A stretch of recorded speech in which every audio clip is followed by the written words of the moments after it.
Hi, everybody, and welcome to the Higher Levels with Shay show. I am your host, Shay Gill, and I am thankful that you are here with me. All right.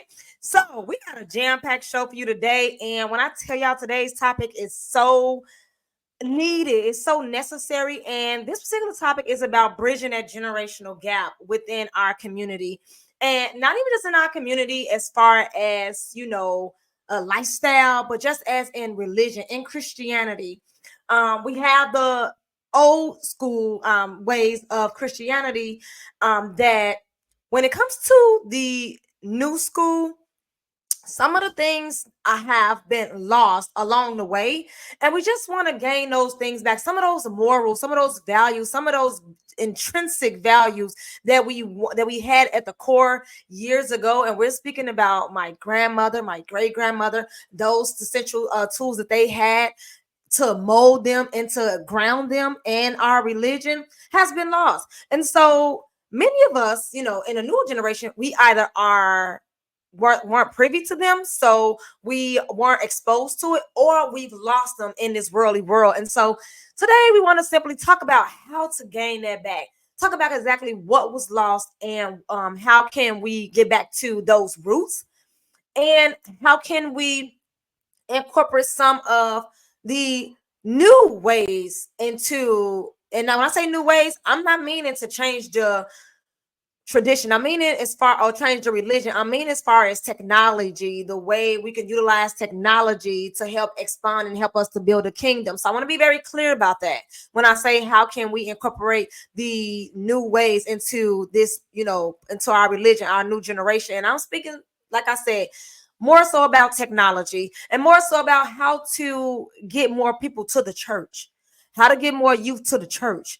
Because once, the elders pass on and they make their transition, then that leaves the new generation to take on the new torch. And what does that look like? And how do we instill these values into them? And so that is what we're going to be speaking about today. And we're also going to be speaking about passing the torch.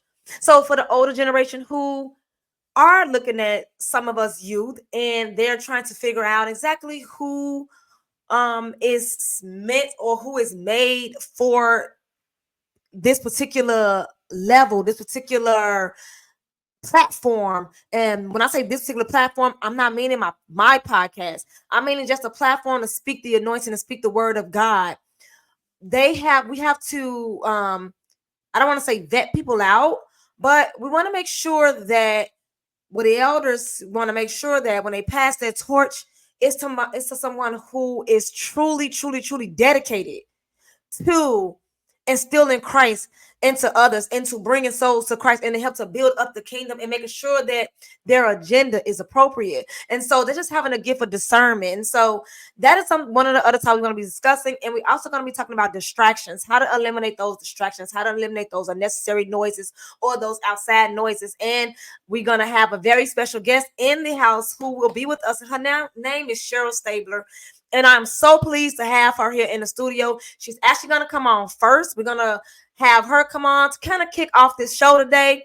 And who is Cheryl Stabler? Well, Cheryl Stabler is a profound, beautiful woman. When I say that she's amazing, she's extremely immaculate, and she is so anointed. And when I tell you that she has a hands in our community and being a pivotal person in our community that's helping those to transition from just feeling like this is their personal feelings, feeling like they are lost, or feeling like they aren't worthy, or feeling like they don't really have the essential tools they need to be successful in this journey. And Cheryl does that. Cheryl is very impactful in our community with uplifting women and uplifting those, just men and women as a whole.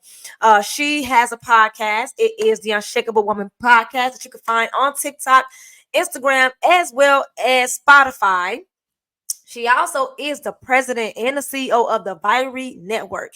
The Vyre Network, for those who do not know, that is a network where in a platform streaming movies, Christian-based Christian-based television shows. And so Cheryl founded that, and we're going to dive into that more. But before we get into our special guest, we're going to play this song by Jacqueline Carr, and it is called You Carried Me. So we're gonna get into our musical selection, and then we're gonna be right back here with our special guest, Miss Cheryl Stabler. All right, tune in.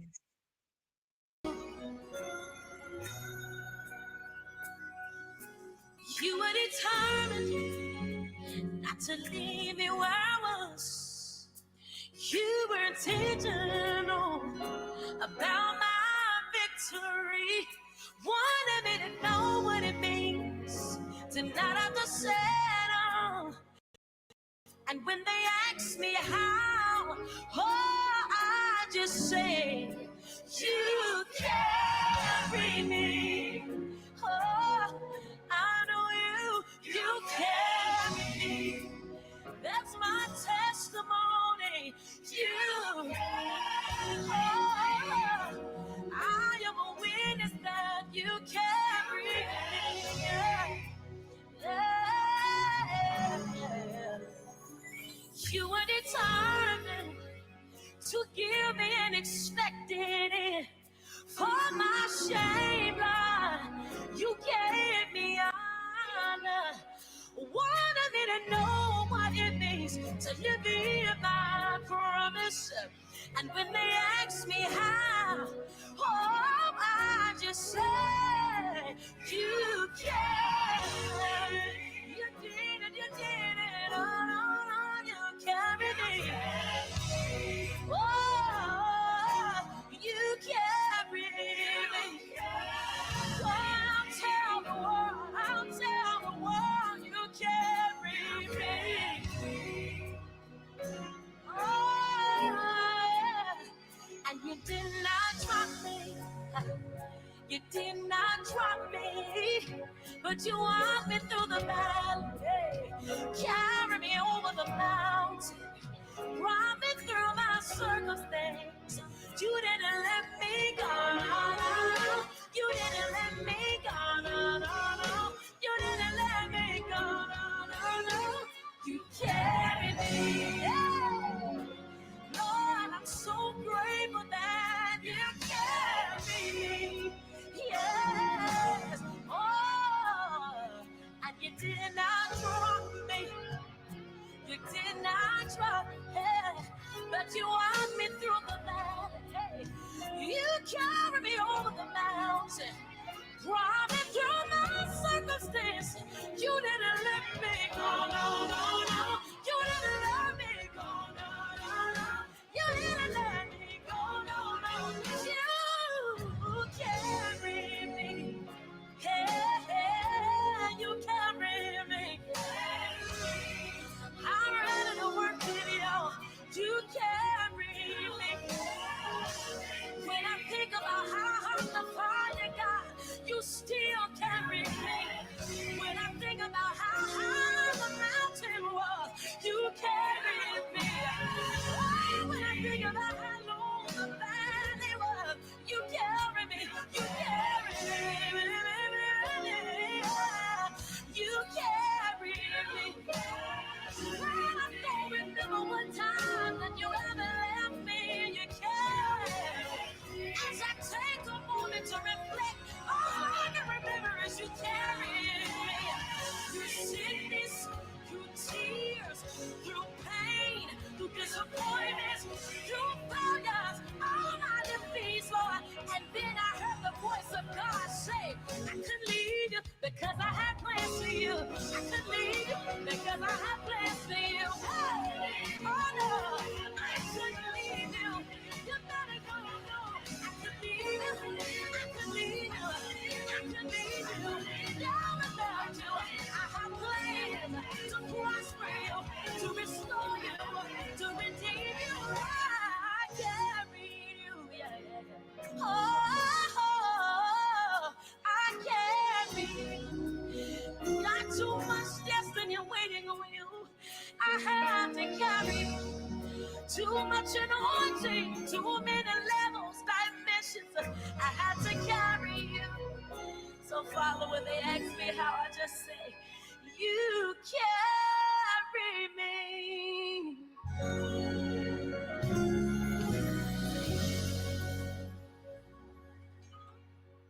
And glory to God. That was Jacqueline Carr. You carried me.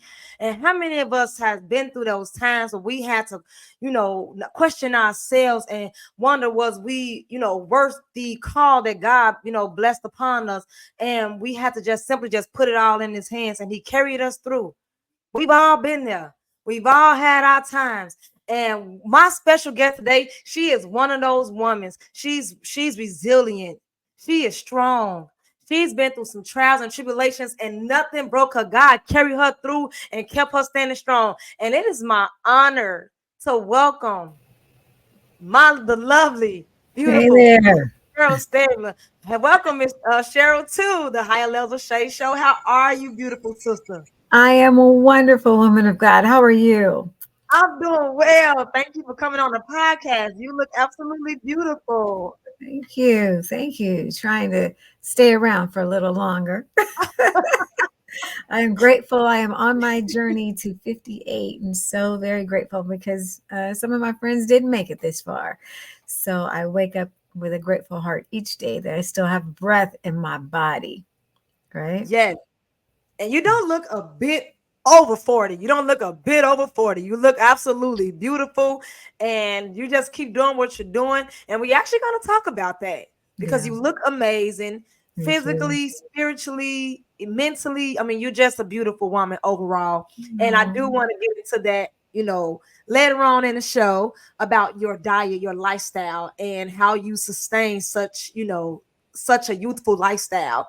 And happy birthday to you. Thank you. Thank you so very much. So, and I'm grateful that you had me on your show today. I love the young people, and we're going to talk about that too. And so, I love the connection, and this is what we should be doing. The older should be connecting with the young, and the young should be connecting with the older, because I think the giving between the two is very valuable.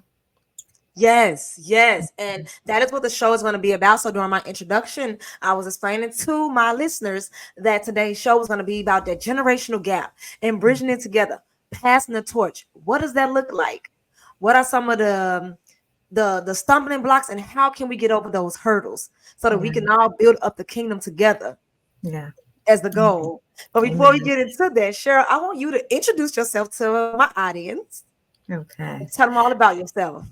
Well, I am Cheryl Stabler. I first am a mother. I'm a woman of God. I am ministry.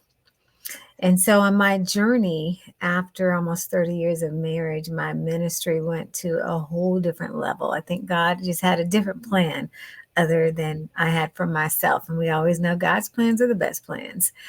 And my ministry started first with the Unshakeable Woman Podcast. And I started writing a book just to help other women what I was going through.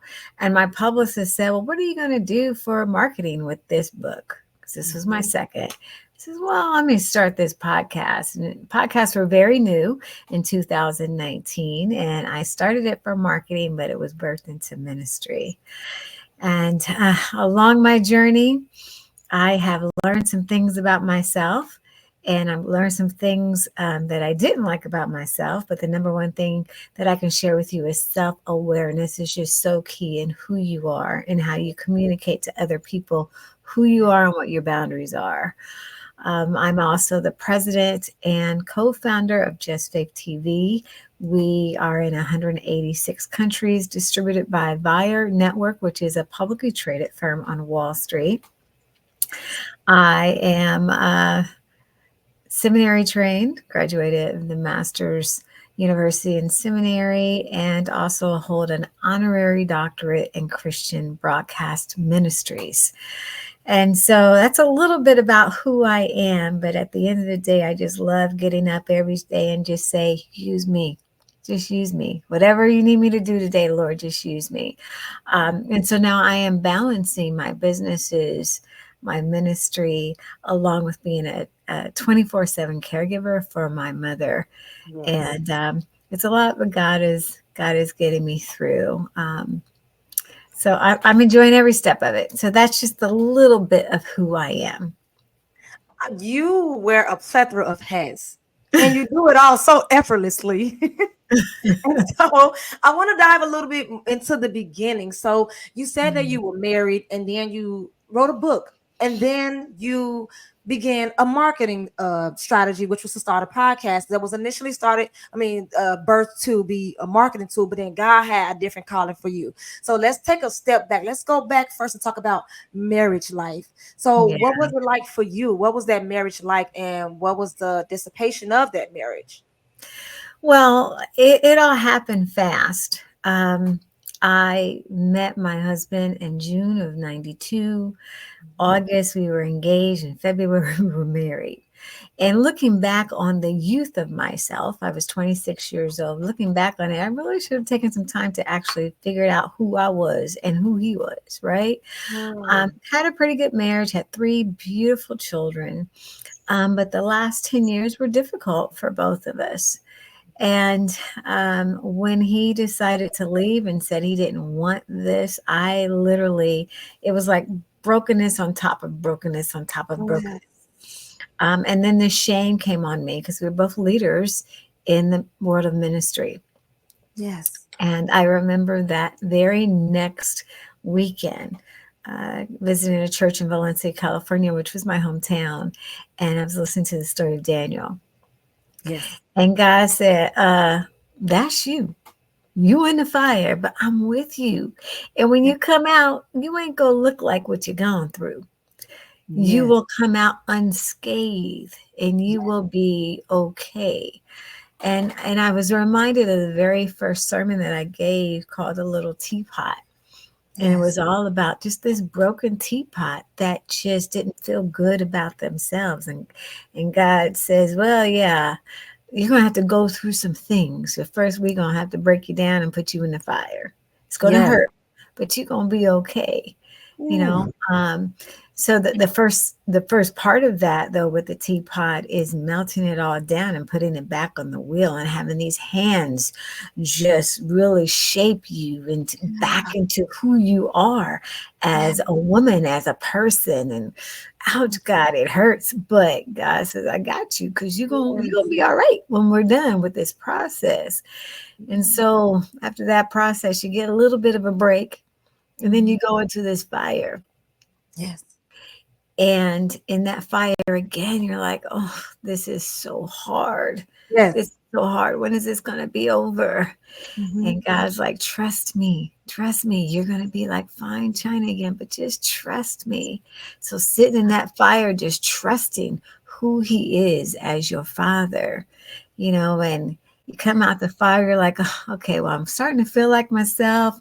I'm almost there. He's like, there's a little bit more. And he puts you on this platform and takes this really hard instrument and starts carving an intricate design in you. And again, every part of you hurts, Yes. but not understanding that the next day, after going back in the fire again, when you come out, God put me back on the shelf for me to be in front of the world, to tell him all about his goodness. And although sometimes it hurts when you're going through it, he was Yeah. always with me, The like entire he's time. always with you. And Yes. that's as Christians, I think we get into that space where it's always supposed to feel good. I'm always supposed to be in a good mood. I'm always supposed to be happy. But when you are called Yeah. and when you are chosen to share a word, when you come up against that which is not of him, you come into that spiritual warfare, you're going to go through seasons That's right. where you don't feel good. But the secret sauce is when I realized, and it was the first part, I realized I've been talking about Jesus for a long time. Yes. All of my neighbors gonna be looking at me saying, okay, let's see how she does now. Is she still gonna be talking about Jesus after this? Mm. And that gave me just the extra momentum to keep talking about Yes. how I love the Lord, how much I love Yes. him, how much I love him. And I think the final push for me was the very next weekend. I was at a church friends of mine who opened a new church in Colorado, um, they had ushers come to get me. And I'm sitting behind the pastor and his first wife. And they said, after church, we need you to have a word with this lady back here. I said, I don't go to this church. But pastor said to call you. I said, I'm not a member. Don't you have a prayer team? Somebody who can cover that lady? Uh-huh. The pastor said to come get you. Yes. I went to the back of the church, and that woman was weeping. Mm. The night before, she wanted to take her life because her husband left her. Wow. And she was told, just hold on to the morning. Yes. Got something for you to Yes. encourage you. And because they hadn't had my story, yeah, they're in ministry, but they haven't walked my journey. They knew I was coming to church. Yes. They said, I got something for you. Mm-hmm. So I pray that as you hear my voice, and if you're going through something, God's got something for you. Hold on. Wow. Yeah. And you know what? I think that's very important. Is extremely vital to push that point, especially to the younger generation who has not had that relationship with Christ or who have lost that relationship with Christ, just of being of the worldly world. And what I mean by that is I find that one of the main struggles that I myself encounter when it comes to spreading the word of Christ and talking to my peers is they always say, some of them say, well, if if that's the way to go, then why am I always going through hard times? Why am I always going through the struggle? Why is God always punishing me? And it's like I don't think that they understand. And I try my best to educate them and give them that wisdom that God isn't punishing you, and God isn't constantly giving you trials and tribulations to keep you down. What He's trying to do is give you have a test. And it's all about how you pass that test. It's all about how you respond and how you react to whatever action that transpired. And before God elevates you, He needs to understand and make sure that you're ready for whatever new blessing He has coming your way. And a lot of times we blame God for our own demise. We blame God for the lack of accountability for ourselves. And so for you to have been going through whatever fire that you were going through multiple times, you not once lost faith. You not once blamed God. Yeah. You not once turned and said, okay, well, I'm giving up on who I am as a Christian woman. I'm giving up on my faith because this isn't working. You didn't do that. And so my question to you is, what kept that faith in you? What was it that was instilled in you that knew that you weren't being punished but you were being molded? What was it? Well, in all transparency, there was a day where I'm being transparent because the young people need to hear this. Yes. I've never shared this publicly. There was a day where it was really, really, really hard. And a lot of people know me in my hometown and my ex-husband. And there were things that were said about me that are completely not true. Mm-hmm. And I talked to you a little bit about that this week. And so when you're known by so many people, part of me wanted to stand up on the mountaintop and say, that's not me. It's not me. Mm-hmm. And and my favorite place to go is the beach. Is what I call the hands of the Father. Yes. And I literally walked in the ocean with the intention of not coming out. Mm-hmm. And my belly is telling me that someone needs to hear this. Yeah. And so my saving grace is just keeping connected to the Father. Because I heard an angel say, I could take you home today, girl. You can come home with the Father. But when you stand before Him, He's not going to ask, how were you treated? He's not going to ask, what did they say about you? He's not going to ask, what were their circumstances? What the Father is going to ask is, Did you look like me when you're going through it? Mm, that's right. And when I came out of that situation, I looked at my life a whole different way. And I know people talk about people who commit suicide, um, but you don't know what it feels like until you're there. And it's nothing but a demonic force lying to you, telling you it'll be better if you Yes. ain't. You'll feel better, you'll be better. Yeah. It's nothing but a demonic force. Mm-hmm. And so in saying that, my saving grace was every day just praying and keeping connected to the Holy Spirit. Mm-hmm.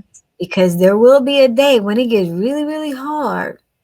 You're going to need to hear the voice of the Lord talk to you in Mm-hmm. order to get past that which is difficult to get past. Mm-hmm. And you had just shared, this is what I share with them. And you gave like a 2-minute explanation. I got 2 words to tell them. Keep living. Just keep living. Just keep living long enough and see what God do to you and see what Every, God do for you. yeah, every time I would complain, my Macon, Georgia born grandmother, she wouldn't give me no long explanation. She's like, child, keep living. And she would walk away to the next room. Keep living. That's And it. but that's the truth, though. You have to keep living, and you got to find something to live for. And finding something to live for means understanding your purpose, understanding who you truly are at the core. Yeah. Understand, and this is what I tell them. And first off, before I get into that, I am thankful that you listened to and you had that gift of discernment, and you were able to decipher between the evil voice and that of God. And I'm glad that you were strong enough and you were grounded enough to know God's voice, and you stayed strong and you did not continue to walk into that water. And we are so thankful to have you here today. And thank you for being Amen. transparent and open up and saying that, because not a lot of people say I had a dark day. I had Amen. one day that changed my life because I made a split second decision, because it really is a split second decision.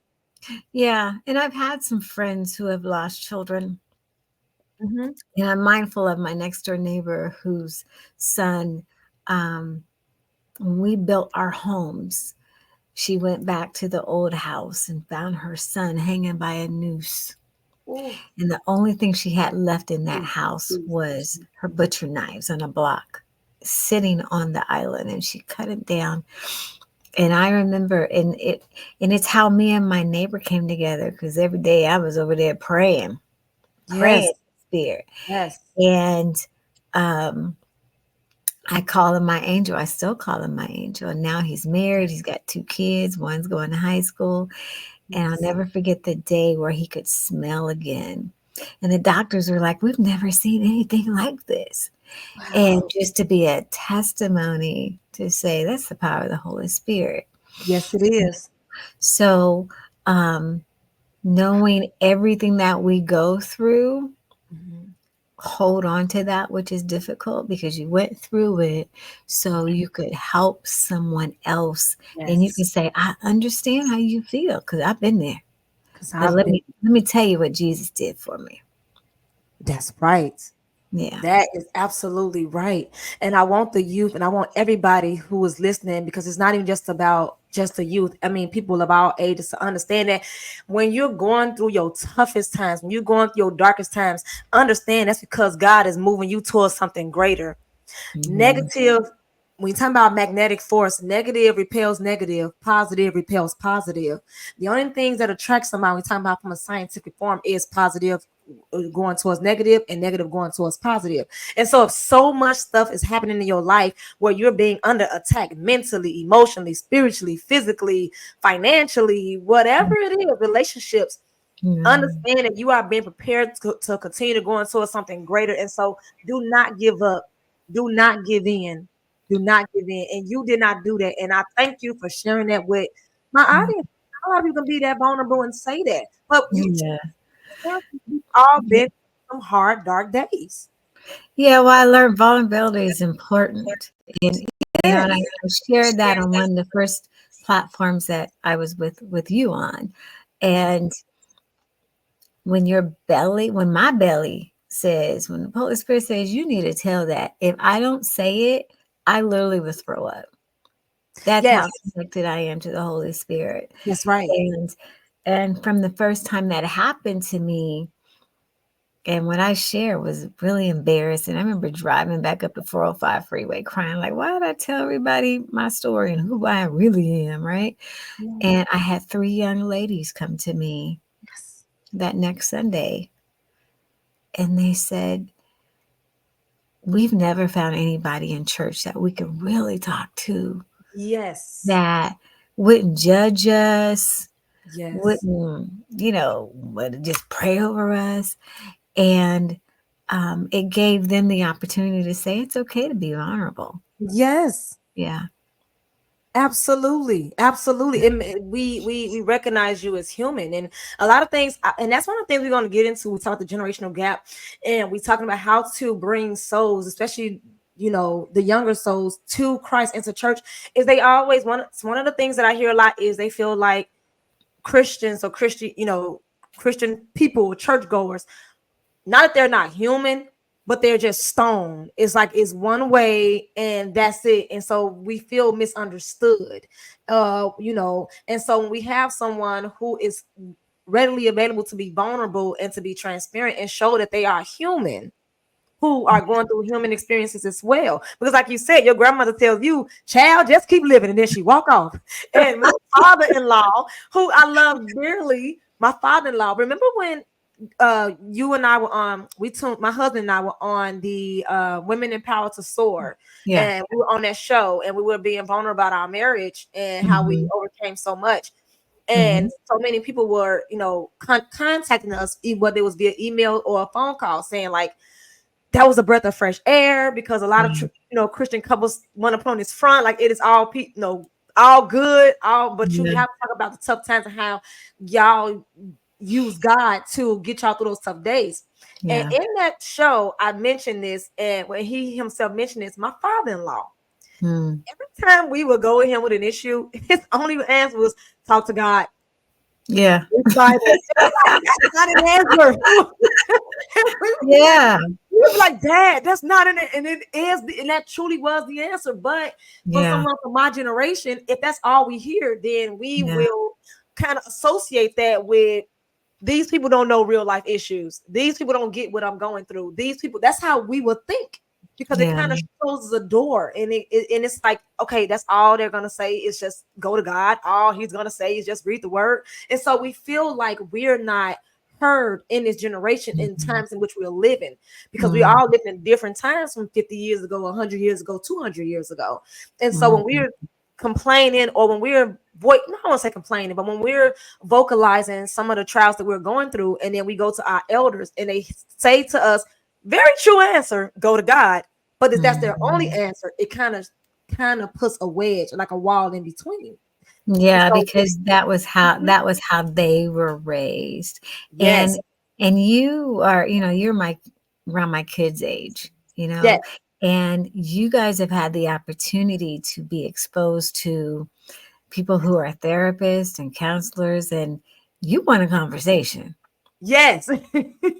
You Yes, you want, like, sit down and talk to me. Like, talk to me. I need to have a word with you.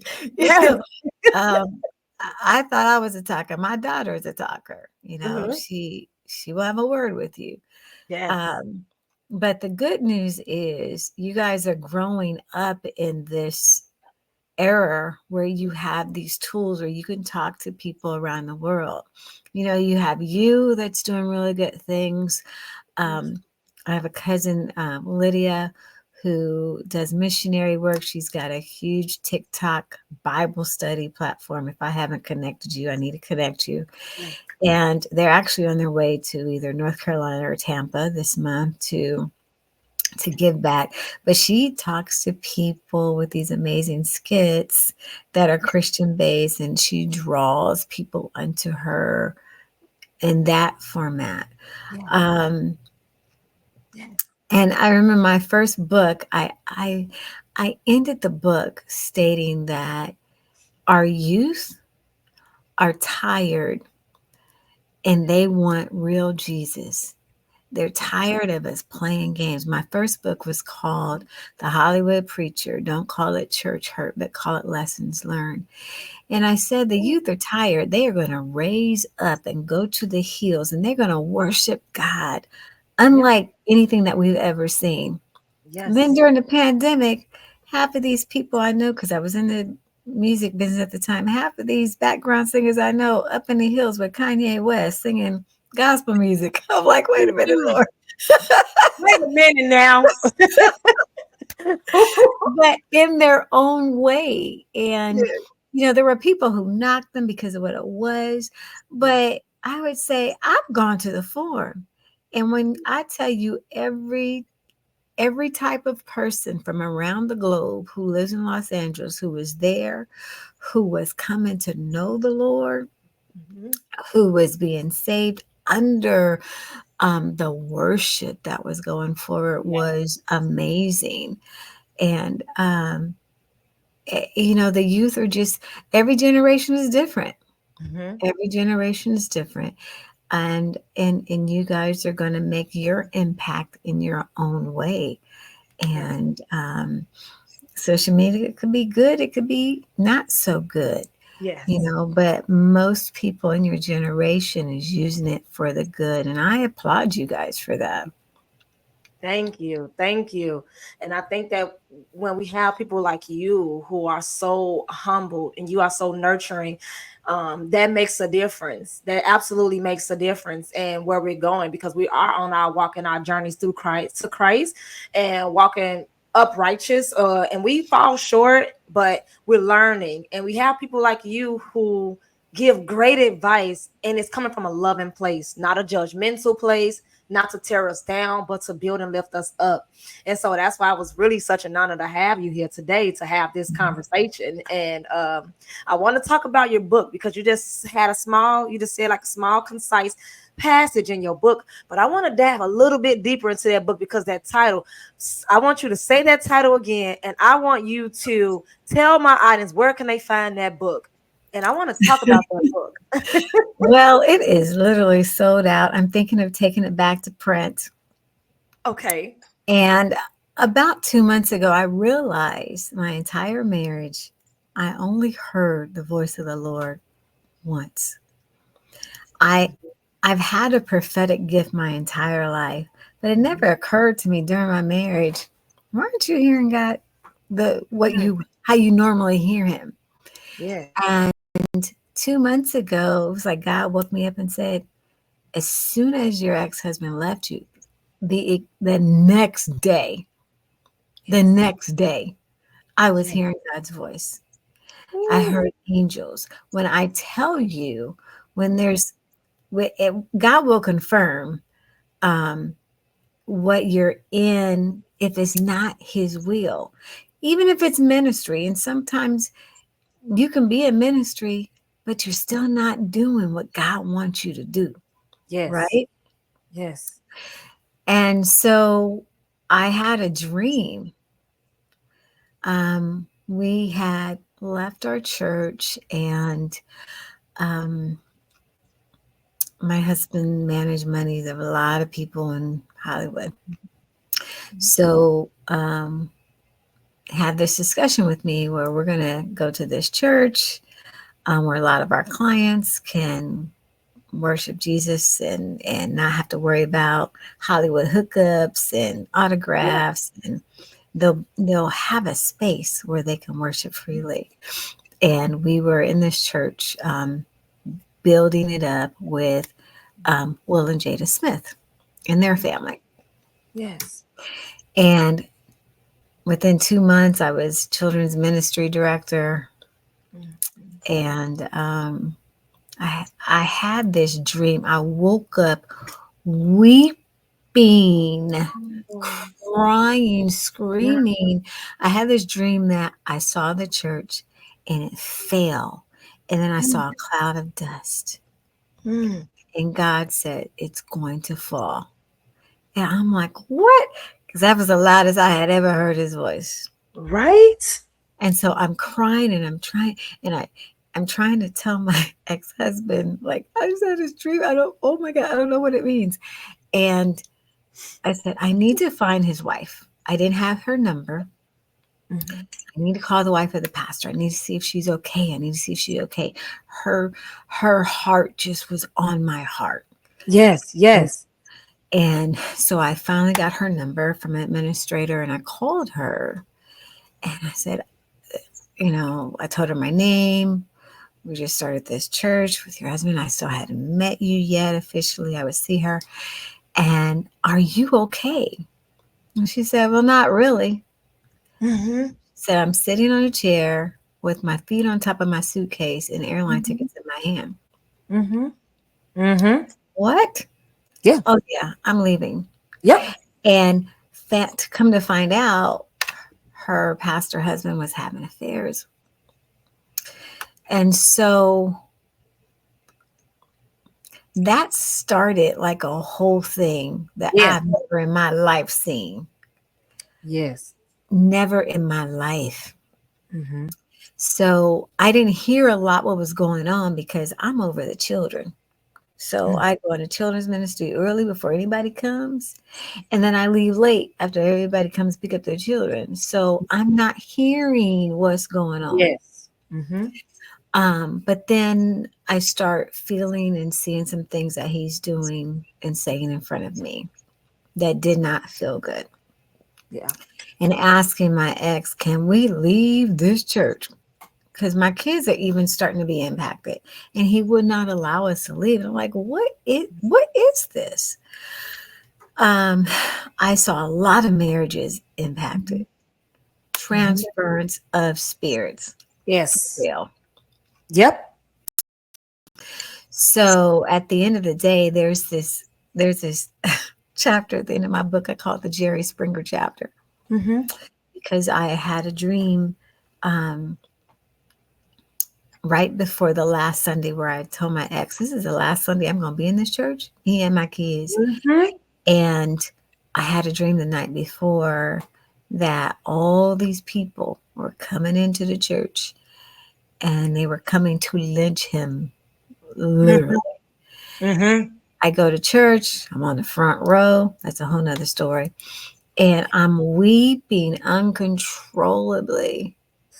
And then I sit up and I look at the door and there's hundreds of people coming back to the church. Mm-hmm. And they're all saying the same thing that I had just told the pastor a month before. I had this dream. I know what you've done to me. I don't know what you've done to everybody else, but you need to apologize. And that's what all these people were coming back saying. And they were sharing their own personal stories. And what I realized, there were so many babes in that church, so many babies of Christ, who were hurting. Yeah. And when we closed the doors, they were calling me. Yeah. And I'm like, why aren't you? They weren't calling my ex. Yep. They weren't calling other people in ministry. They were calling me like, what do we do? Where do we go? Mm-hmm. So I wrote the book for healing for me and for them. I didn't write it to make money. Yeah. And it was all about church hurt and surviving church hurt. And there was nothing out there that really talked about, well, how do you survive this thing? And I kind of made it a little bit of comedy. It's like, well, it wasn't funny when we were going through it, but it's funny now when you look back on it to see how God was using us. Yeah. And many of those people I'm still friends with till this day. And when I tell you, their ministries are just amazing. But we learned in that process what ministry is and what it isn't, and the dangers of being somewhere where the Spirit of God is being squashed by the forces. Mm-hmm. So I will close by saying, I was with one of my, I will say her name, one of my clients. She was on Basketball Wives. And I was at one of her events, and the main mistress and another woman came up to me and said, we need to talk to you. And I'm like, oh no, I'm writing a book. I'm good. You don't need to come to me. No. And they said, yeah, we do. And this is the second time someone has said this. They said, do you know how protected you are? I said, oh yeah. She goes, no, no, no, no. I think you don't. She says, me and that pastor tried coming after you a number of times because not only was I his mistress, then she told me we pulled other women in our bed and we tried coming after you. And it was like, you didn't even hear us. It went right over your head. And I promise you, I never even remembered the conversations of her asking me. And she said, it was like we never said anything to you. We came after you and came after you and came after you. All I could say was, thank you, Jesus, that I had Amen. a shield. Girl, But I have woo, that ring of fire that those angels put upon you and put around you, and that spiritual ring, they couldn't pierce you. could not, could not, What? could And not. that's what I talk about when I say those battles that we don't even know about, that God has won and that God protected us from, and why we should be giving him all the glory. Yeah, Because it's battles that we've seen and unseen, heard and unheard. yeah, The people are talking, the devil, the enemy is talking right to you, and it was like as if you wasn't even in the room. You don't even yeah, recall those conversations, and you weren't meant to hear those conversations. And that is yeah. amazing. I hope you bring your book back to print. I hope no pressure, no pressure. But see, the thing is, Yeah, you're saying this because whatever happened years ago and you wrote that book, there's new people that need to hear that now. It's yeah, almost like a rebirth of your story. Like this yeah. story, I've never heard this before. Like, oh, this experience to this extent. Now we've heard about Mm, fornication in the church. That I'm not naive to that, but to this extent, and then to hear someone who was a victim, or someone who was trying to get, you were someone who they were sawing after. It's like this yeah, story. I hope that you get to bring your book back to print, because that will be something that I do truly believe that people need to read, and people need to hear these stories and hear how you've overcome them, because I'm sure it's still happening somewhere today. And this is why you got to sharpen and get into your word, people. yeah. Get into your words so that you can have that gift of discernment, so you can understand when God is speaking to you. And when God placed someone in front of your face, you will be able to know. You will be able to see. Or, and if you can't see it first, he will reveal. There is a revelation. He'll show you. And you have to Absolutely. be anointed enough, and you have to be grounded enough to be able to, and spiritually mature enough to be able to catch them and realize them and recognize it. Yeah, When you and will speak. still and be Mhm. thankful for it. And be You know, thankful I'm for it. I'm I'm thankful for my marriage. I'm thankful for my kids. I'm thankful for Yes. everything I went through because there's good and there's not so good in everything. Yes. But that we had to learn from, that has been part of my ministry. Yes. You can always come back and say, "Yeah, girl, I know what that feels like. Let me share a word with you." Yeah. Yeah. And so for you and your marriage, like you said, your entire marriage, you only heard God once. And I want my listeners to really hone in on what you said with that. You didn't bash your husband. You didn't say anything about him. You just said being with one person, you only heard God once. And sometimes, we have to be aware and cognizant of our stumbling blocks. We have to be aware of what's standing in our way of being able to hear Christ. And sometimes it's our flesh that wants what we want, but it isn't what God has aligned for us. And he isn't going to help us elevate until we remove those things. Like I remember when I was going on my spiritual journey, God literally told me that Mhm. the reason why he's not giving me my blessing is because I keep hanging around the very people who was going to help me destroy it. Mm, And he told me that. yeah. And I had to sit down and I had to ask God, can you Mhm. please reveal those people to me? Because I don't want to get in the way. I don't want to be the stumbling block in the way of your blessing that you're trying to give to me. And I have to take accountability that I'm still hanging around whoever. I don't know who those Yeah. people are. So can you reveal it to me? I can kind of have a mind of who they are, but can you show me? And when he told me that he'll show me, but I won't be happy with the results and that I'll be completely shocked, I was like, I kind of have an idea. No, I was completely Mhm. mind blown with the people that he showed me. People I thought were my friends that really weren't, or Yeah. family members who were. It just was a lot that he showed me, and I was heartbroken. But I was able to rebuild, and I was able to move on in my journey.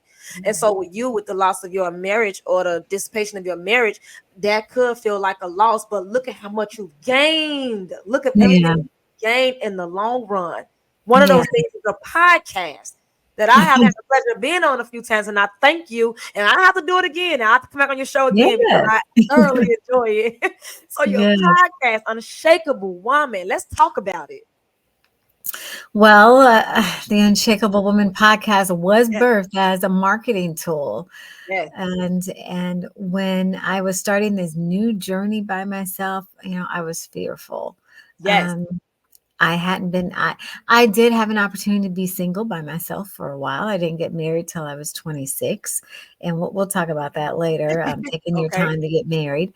Um, but I still had my kids at the house. My oldest left to go be with her dad, and I had my boys.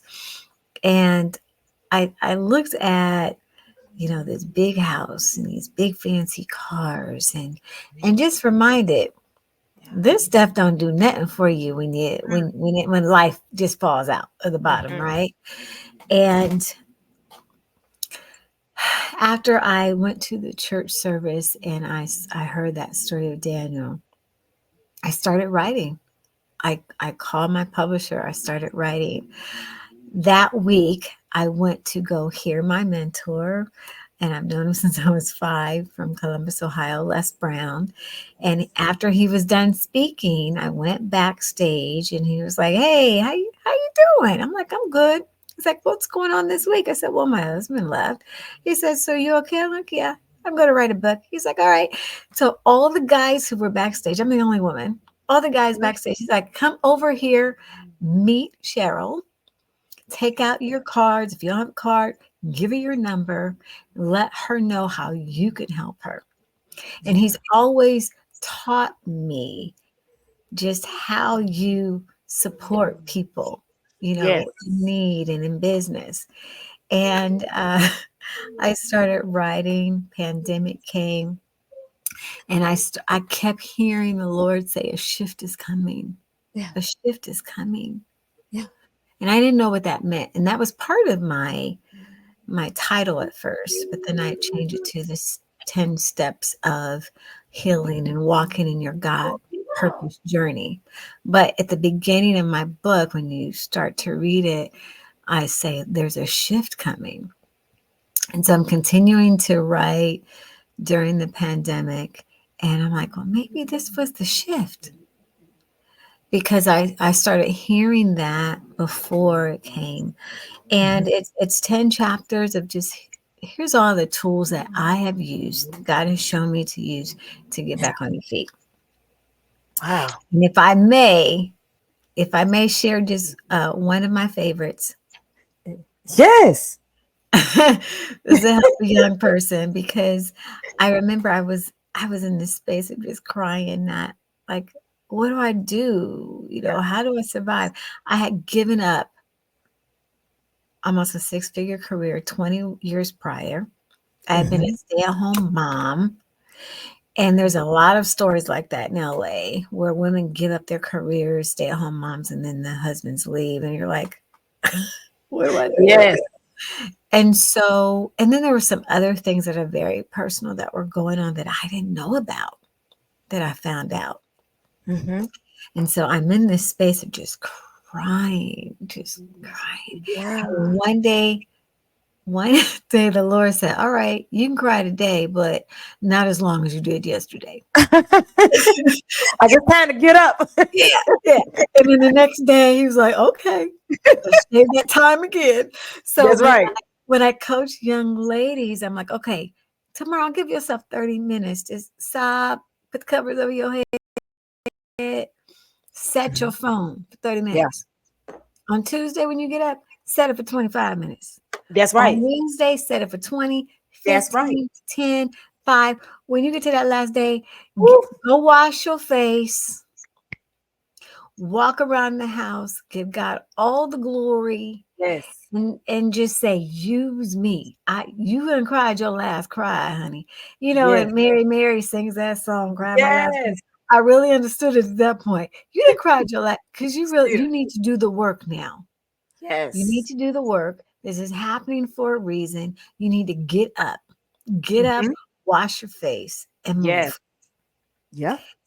And that's one of my favorite things that I love to share with some of the younger ladies that I coach, is because sometimes you can get stuck in that. And even people my age, I Mhm. there was a young lady who was following GPS and her husband around to all these hotels where he was having affairs. I'm like, so what's that gonna do for you? Why are you doing that? Okay. Why Yes. why are you doing it? I said, you Mm-hmm. got one more day to check where he going and then Mm-hmm. cut it off. That's right. Because at some point you got to take a stand and say, I'm turning the corner Yep. because I'm on this new journey for a reason, and we don't see it when we're in it. We truly don't. You Mm-hmm. don't see it when you're in it. That's right.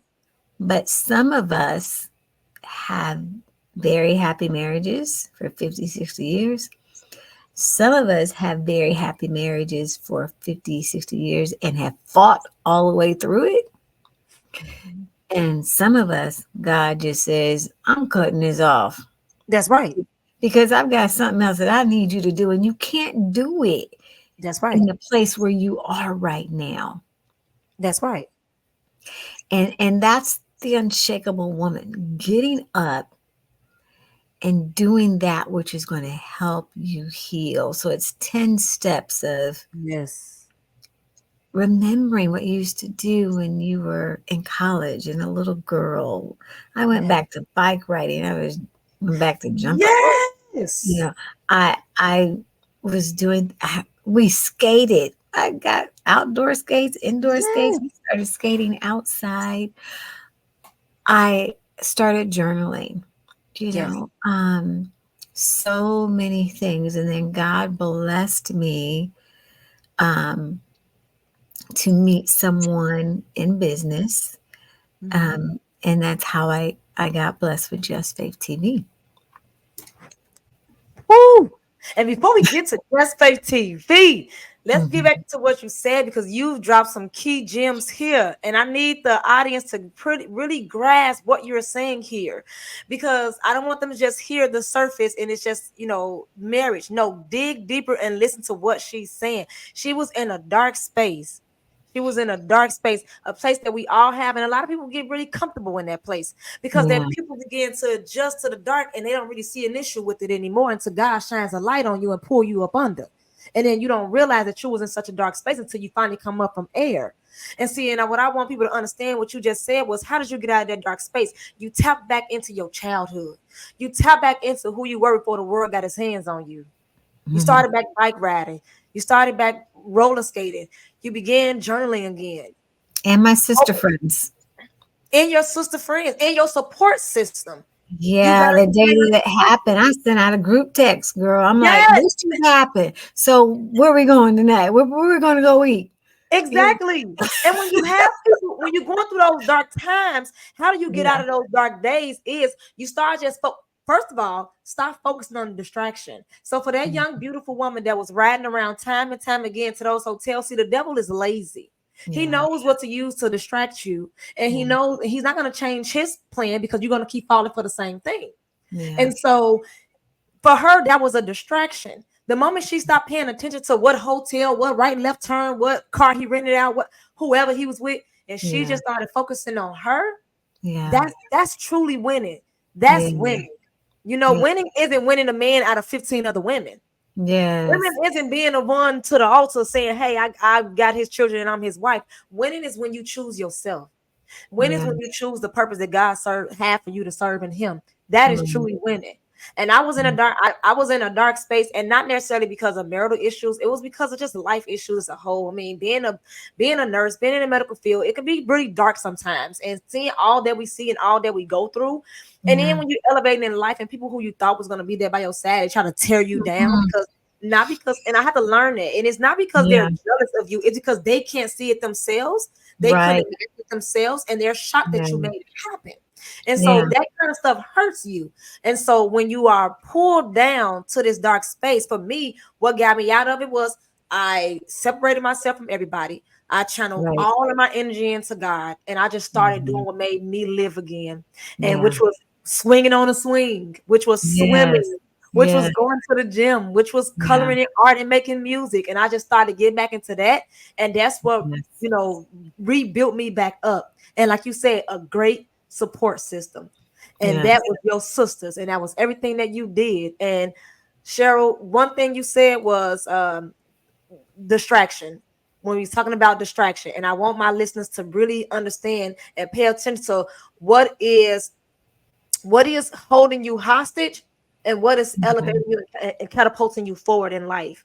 And you got to pay attention to those around you, the Mhm. circumstances around you, whether it's a career, I don't care what it is. If there's something that's holding you down, you got to start Mhm. recognizing that it is a distraction from what you truly could be doing and Right. move on. You got the Unshakable Woman podcast, you have your books, and now you are have Just Faith TV that is on the Vyre network. So let's Yeah. talk about that process and how you got the birth. What was the birth? What was that birth Yeah. process like Yeah. for you? Well, and my partner probably wants to kill me each time I say this. Um, but 2 years after my life changed, I said, "Oh, I'm gonna start dating again. You know, I'm still cute. You know, let's date." And I was missing intimacy, right? Yeah. And I was meeting some weirdos. I mean, I'm like, I haven't Yep. dated. Like, I barely dated before I got married. I'm like, this is what the dating scene is. Yeah. And so I met this gentleman after the first date. I met him on, um, let's just say, a site where it's very high in Yeah. income men, because that's where I was. You know, that's the life I lived. I'm like, okay, let me try this section. Yes. So we go on a very nice dinner, Mhm. had a really nice time.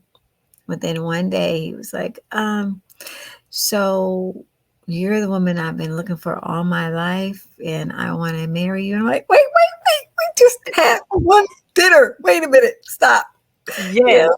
And and then a few days later, it was on a Sunday, Uh-huh. and I remember him calling me and says, "Well, I rented this yacht for us to go to the marina and just hang out on the yacht all day." And I'm like, I've got plans with my girlfriend. He's like, but I've spent my, I like, but you didn't ask me. Did Mhm. I want to go? He's like, but I've spent all this money. I'm like, but you didn't ask me if I want to That's go. right. Yeah. And so I recognize a little control from a long ways away. Yes. And I gave him another chance for dinner like 3 months later. And at that point in time, I said, you know, you are a really nice guy. I know your heart. I'm like, but this is not the plan for me. I said, Mhm. but you're really brilliant. And he's got like 8 or 9 businesses. I was like, you are a brilliant businessman. Yeah.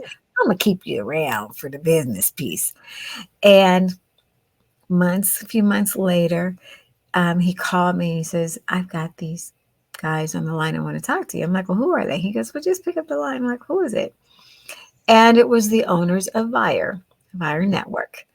And they wanted to do a talk show on me. And they said, "Oh, we we've looked at everything that you're doing. We think it would be a Mhm. great show." I'm Yes. like, "Well, do I need to send you anything?" "Oh, no, we done our homework the last 24 hours. We know everything about you."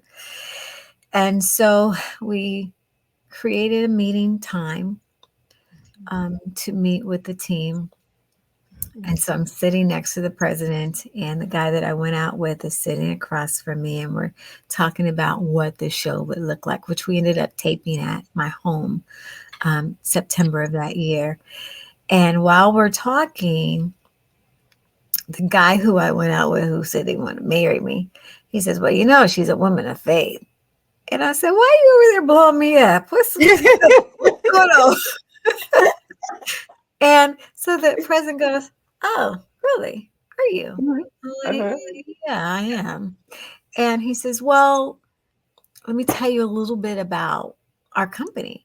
And he Mhm. says, "We have all this content over here that's faith, and we don't know what to do with it." And I said, "Well, tell me a little bit about the content that you have." And so we had a conversation. I suggested some things that they can do with the content. Mhm. They know about my background, Mhm. working for major media. They know me as a project manager. I've built teams. I've managed teams, and I have managed development of multi-million-dollar software systems for the Los Angeles Times and a small Ethiopian firm. So they They know my background. Yeah. And he says, "How would you like to run your own channel?" I'm like, "What?" Yes. And he said, "We kind of like a Kathy Hughes, but she's on radio and it's one of my mentors." And literally, I'm like, "Lord, this is crazy." And so we talked about it. We sat down and we drew out what that would look like, how it would flow. Mm-hmm. And it's been a blessing. I love that team, including the person who brought me to the table, who's now married. And, they are my brothers, and most of them are, two of them are in their 40s. One is in their young 50s. So I'm the old head. Uh-huh. But they have blessed me, and literally halfway into the process, they became publicly traded on Wall Street. Yes. And I remember my last trip to LA, and I went by my friend's restaurant, the one who brought me to the table, and he's like, "So are you excited?" I'm like, Yeah. "Oh, what?" Because we were still developing the product. It was out there, but Mm-hmm. what people didn't see behind the scenes, we're still testing. We're still making modifications. So it was in beta really for 3 years, and we didn't go live until January 2024. But he says, "Aren't you excited?" Yes. Yeah, I guess. It's like, "Negro, units of stock do you have in the company?" Yes. Told him, and he's like, "Take out the calculator." And I'm like, "Oh my God." Uh-huh. Yeah. And it hit me when God, Yes. when God says, and girl, I even never thought about it, but when God says He will give you back everything you thought you lost, He gave me back tenfold. Like, Tenfold. and I'm walking around Yes. enjoying life, not even realizing Yes. what I got over there. Yes. I cried all the way back to the airport, like Ooh. I I could not even speak, because it was all of those times where I'm like, "Lord, how, Lord, how?" And He's like, "Just as you walked around not even knowing that that's there, that's how you're going to continue to live, because that's not for you. When the Yes. time is right, that is for you to bless others. Mm-hmm. That Yes. is for you to build. Yes. Not for you to buy multi-million dollar houses and cars and $5,000 bags. That is for you to serve community." And I still get up, and I run my business, and there's this space that God took me out of. I remember when I was making six figures and thinking I'm banging, but God has me in a space of, you've had every car that people have prayed about and desired. Yep. You've had houses that people have never seen. But in the midst of all of that, I'm still in control. And at the end of that, it's not important. And even with these last hurricanes and us having to evacuate, and even the community next to us, when we got back from Milton, watching the National Army Guard pull people from their homes, Yes. from their cars, Yeah. and realize, and I'm always telling people, I've seen 3 multimillionaires, 1 billionaire lose everything, like, Like that. Yep.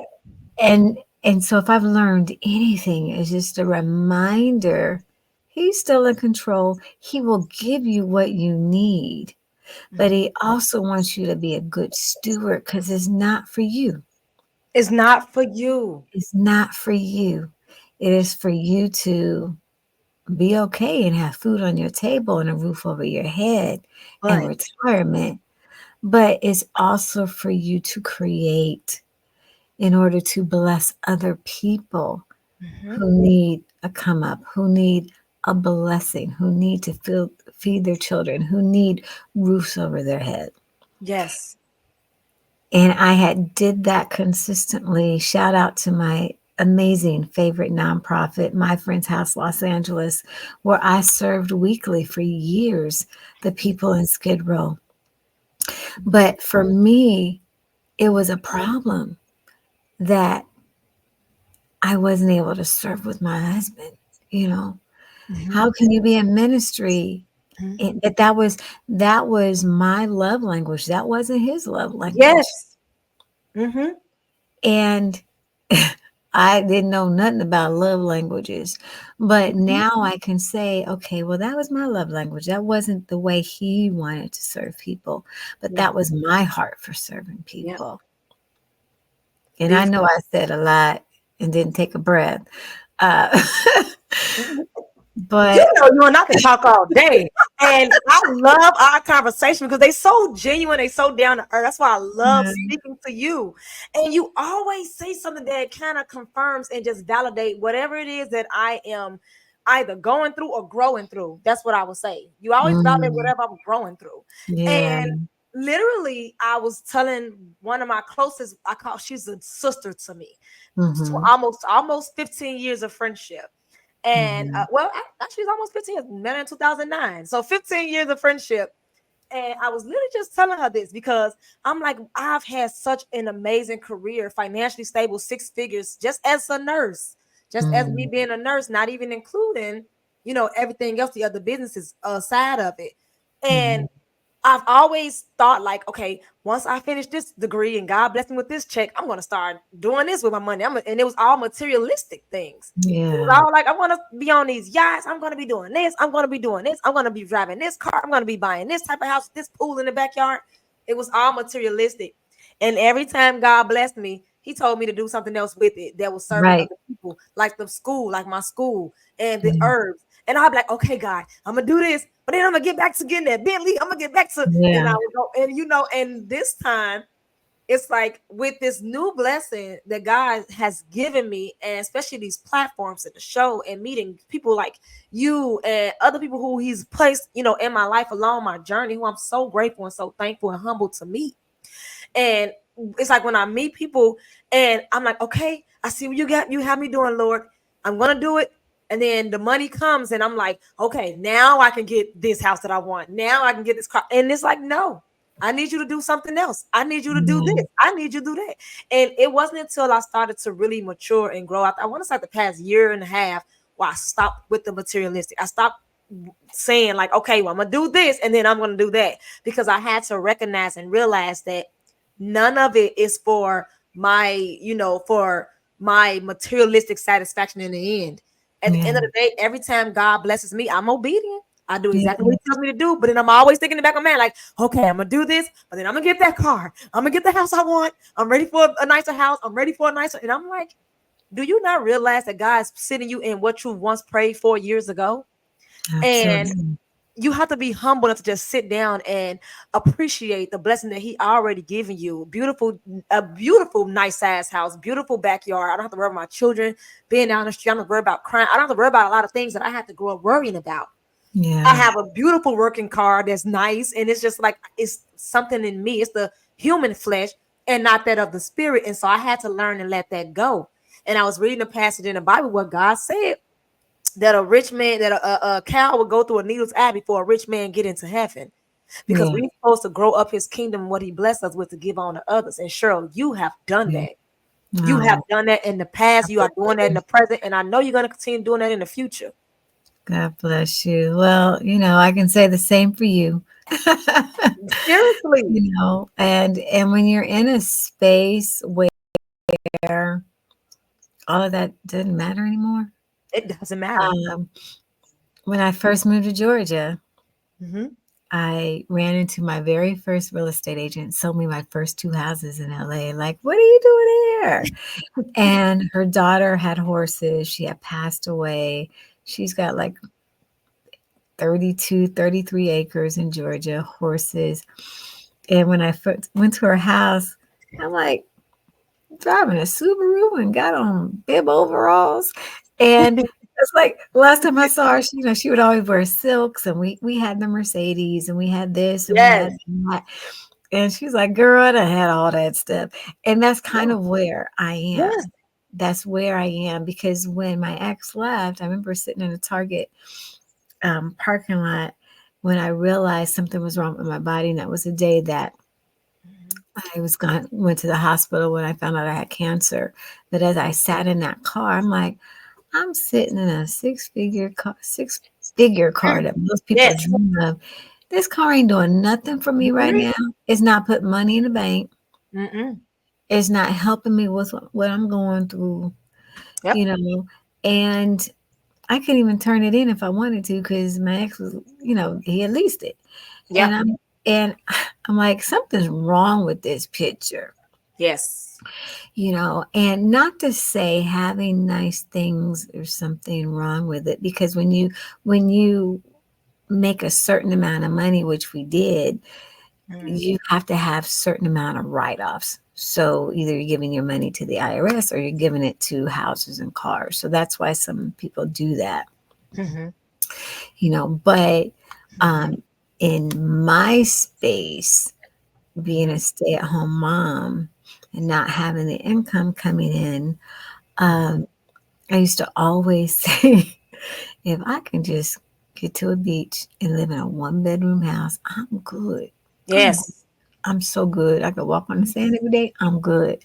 Yep. And here I am in Tampa, helping care for my mom. And Yes. I even bought a house in Atlanta, but I have a full-time renter there. Mhm.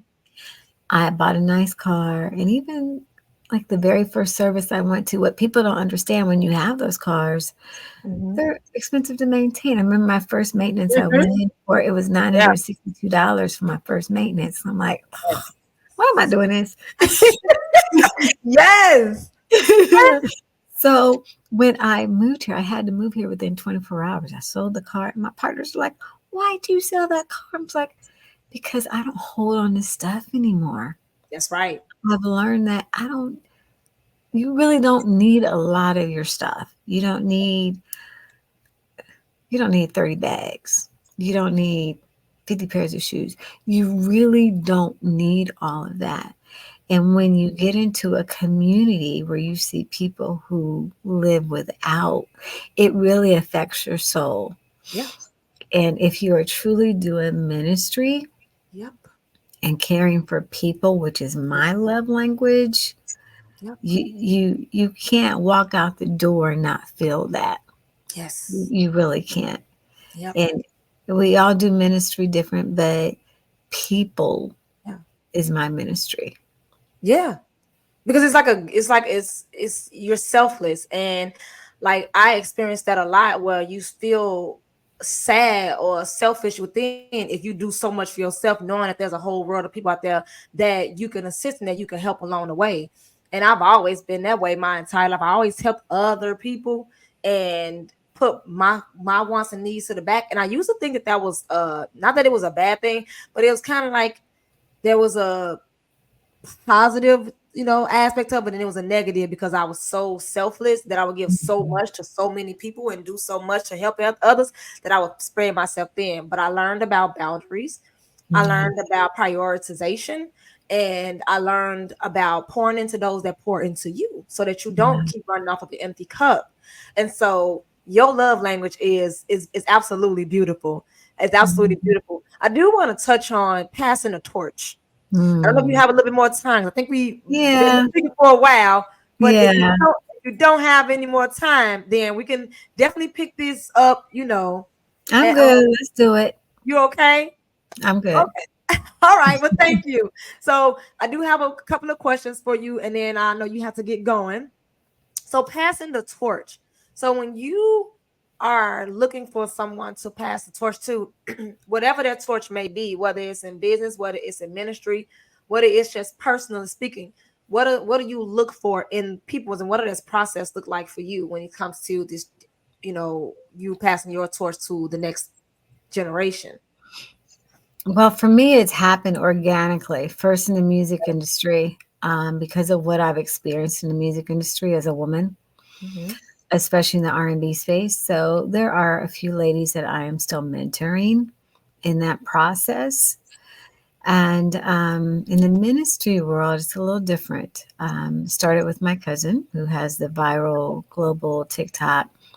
Yes. I remember her saying, cousin, we're in our 20s and there's just some things that I can't talk to them about this and this and this, Yeah. and I'm also certified as a life coach.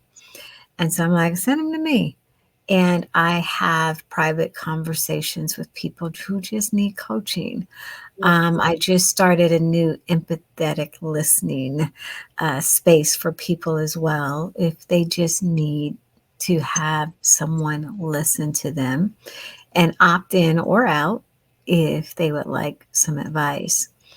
Um, I remember when I started in the music industry, I have an amazing mentor who's a woman and a man mentor, but my female mentor, I remember saying to her, "You guys do all this stuff as legends." She was with Capitol Records, and Yeah. all the people her age, like in the 70s, they birthed all these amazing songs and artists that we know and we still groove to.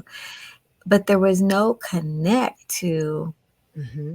what about that 20-year-old that's trying to figure out how Yeah. to develop? Because record labels used to bring you on and groom you, which was called development, which they don't do anymore. And they would groom you and teach you how to come into that process. Um, and many only understand how to sing, Mm-hmm. don't understand the business behind the business. And so that's where I came in. I took off a whole year and just learned the business, learn the connects, who does what. Yes. In the ministry space, it's more about just sharing my story with women.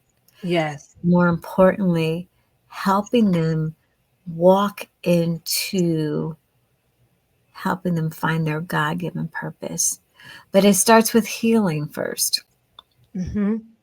Because all of us Yeah. talk purpose. I'm going to do this. I'm going to do this. Okay, but are you self aware about who you are?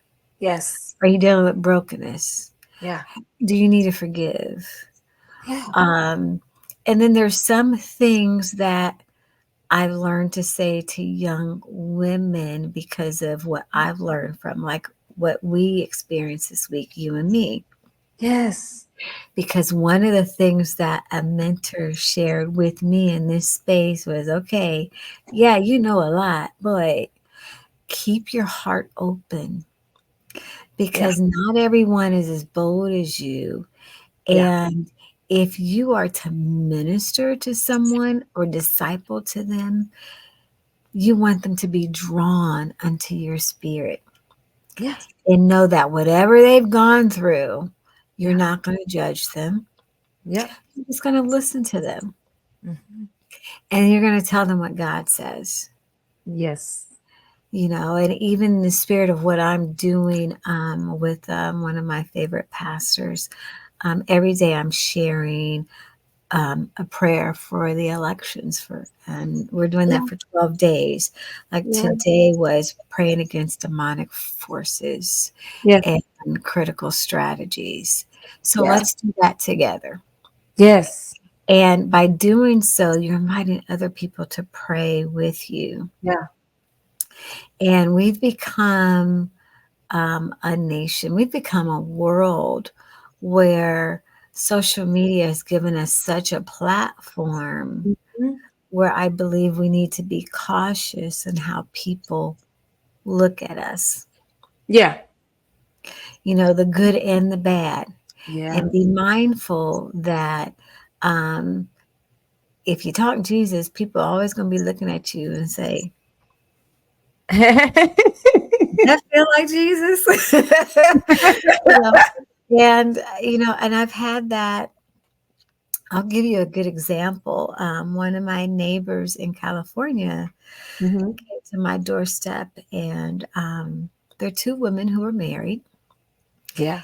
And she rang my doorbell. How are you doing? And she Mm-hmm. goes, I need to talk to you about your son. I'm like, my son, what did he do? And she says, he did nothing. He simply just rides his street down the if he rides his bike down the street, Uh-huh. most days he'll wave and say, "Hi, good morning, good afternoon, how are you?" One day he's like, "Do you need help with that?" And she's like, in the spirit of being judged for how we Yeah. live, your fifth grader, Yes.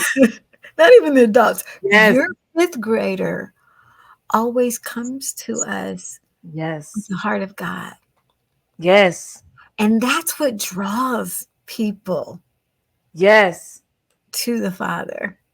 Yes. Us exemplifying that heart of God no matter what, you know. Yes. And I never taught my son that, but our kids watch how we interact. Yes. Um, I remember the last election because of where I lived, and um, I remember there was households that were split. The women were voting for this person, Yes. the husbands were voting for this person, and it Yes. was a mess. It was a mess. And Yes. I would simply just post every day because I was a PTA president for 10 years, right? And so Yes. I'm always like in the middle, and I would always post, our children are watching us. Yes. They're learning how to move. Yes. Yes. So, it's that moniker. What would you do if you heard your child say that? You know, Mhm. Yeah. and, and then how would you feel if someone came against them because of what they said? Yeah. And so I say all that is just to keep open as a disciple, Mhm. and draw all men unto thee, like the old hymn my grandmother used to Yes. sing. I'm a little older than you, but I know you know the hymn. Now Um, you know I know. You know I know. I And you will know, and draw all men unto thee. yes. And you know what? And I think that now, just to kind of expand upon what you're saying, when we speak about the younger generation, a great successful disciple is one that can be humbled. And the definition of humble mean is to be teachable. And so if you are open-minded and be very cautious of who's teaching you, be careful because not everybody can speak into your spirit. And you're Yeah, not so loud everyone speaking to your spirit. yeah, But so be aware, but be humbled enough to be able to receive constructive, loving, warm criticism. And so, anybody who is listening to this podcast, like for me, like you said, you and I had a discussion this week, and I appreciated everything that you had to say to me because one thing about me is I'm always cognitive of who I am, self-awareness. And and sometimes, like say for instance, if you see something that I may not be aware of, but you bring it to my awareness, I'm able to reflect and I'm hmm, able to go back and think, not it's not what I say, but how I say it, and then I hmm, say, okay, well, let me go back to God. Let me spend some time with God and figure out exactly how am I supposed to convey any message that He wants me to get across. Because the goal is to bring souls to Christ, and the goal is to continue to uplift and build up the kingdom as a whole together. And there is a certain way, there's a specific way that has to be done, and it's Christ like and no other way. And yeah, so anyone who is listening to this podcast, who's on their journey, who God's called you, God's chosen you, but you still have a little bit of your old ways in you, and and you growing, you're growing, yeah, you're elevating. Be open to when you have a great sister in Christ, a great brother in Christ who genuinely have love for you, is speaking to you because they want to see you win and they want to see you yeah, grow and they want to see you be successful in your mission. And so don't be yeah, so quick to shut that door. Don't be so quick to be guarded because the very door you shut could be the blessing that God was getting ready to open up for you. And so yeah, that is definitely a takeaway that I would say from what you said. And just my rebuttal that I want to tell my audience who are listening is to listen. yeah, So, yeah. And listen and then again, that comes from life and yeah. wisdom, the and the reason why I prayed about that and had the conversation is because I've been on the other side. And when I was in seminary, the night that Obama won, I'm sitting in a classroom with nothing but white men in ministry with me. And Mhm. I feared for my life. Yeah. Things that I heard Yes. that were said. And it Yeah. was like, I felt myself shrinking like, and I've never Yes. said this publicly. I feared for my life. And I'm like, I'm in a room with men who call themselves men of God. And I'm scared to walk to my car tonight. Wow. Yes. And the professor, I think he picked up on my spirit. He's Mm-hmm. like, wait a minute, wait a minute, wait a minute, wait a Yes. minute. Yes. I know we all have different opinions of how we express what we want, but Yes. God allowed this to happen, and we have to respect authority Yes. and allow what God happens to let happen. That's right. And at that moment, it was like the room calmed down Yes. and I felt okay. But Wow. to be in a room Yeah. with people who are walking ministers Yes. Man. where I feared for my life was Yeah. crazy. That. And so Yeah. I'm very sensitive to that Yeah. because I know what it feels like on the other side of it. And Yeah. after that point, it's like I ain't got nothing to say to none of y'all. Yeah. Like You were upset. Yeah. none of y'all, because Wow. I no longer trusted their hearts Yeah. as people who truly love God. I I didn't see what trust you're saying. I didn't trust their hearts anymore. I'm like, Yeah. oh yeah, I saw that side of you last week during the election. I'm Yeah. good. Let me just write my Yeah. paper. I'm Yeah. good. And I think that that's important, especially like with this election, because like with me, like I have no hatred, no personal vendetta against neither side of whatever's going on with the election. It's more of a spiritual warfare that I feel and that I see and that I Mm, am being revealed, that I've been told. And mm, it's like for me, as a sister of Christ, as a Christian woman, I am supposed to pray for both sides. I'm supposed to pray for yeah, both leaders. I'm supposed to pray for those in office. I'm supposed to pray for God to remove those evil spirits off of them, because it isn't the person, it isn't the flesh, it's a spiritual warfare going on. The devil is busy, and I have to understand, I have to recognize that it's not my sister or my brother. It's not my cousin, not my mother. There's a yeah, evil entity that is dwelling within, and it's not about the person at the core, because I don't know either side personally, and so yeah, I can't say anything about that person as a person because I don't know them. yeah, I could just ask God to continue to work on me, work in me, and allow me to convey his messages as the way he intended for me to do so. And as well yeah, as pray for everyone, pray for those in leadership, pray for those in the nation, pray for those over our school district, our lawmakers, pray for everyone, those in law enforcement. And that is what I have been doing. And that is what I'm going to continue to do. And yeah. I just thank you for And use your everything. platform to do it. And Share my definitely, post. I've yes, had prayer posts going out on TikTok yes, and on Instagram every day, and yes, I say what they're for. Strategies, solutions, praying against demonic yes. forces. I want to ask, so Yeah. I'll ask you this. I know we're going to wrap up here because I'm glad you gave me the permission. I will be sharing your post.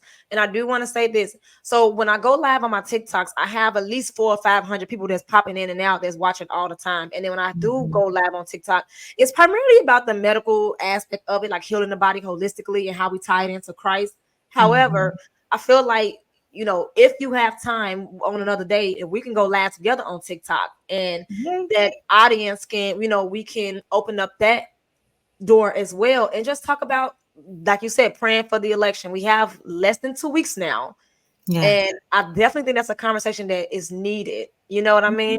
It Yep. really is. So whenever you have time, but I definitely want to thank you for coming on. Do you have any closing remarks for my viewers? Anything where they can follow you, your Yeah. platforms?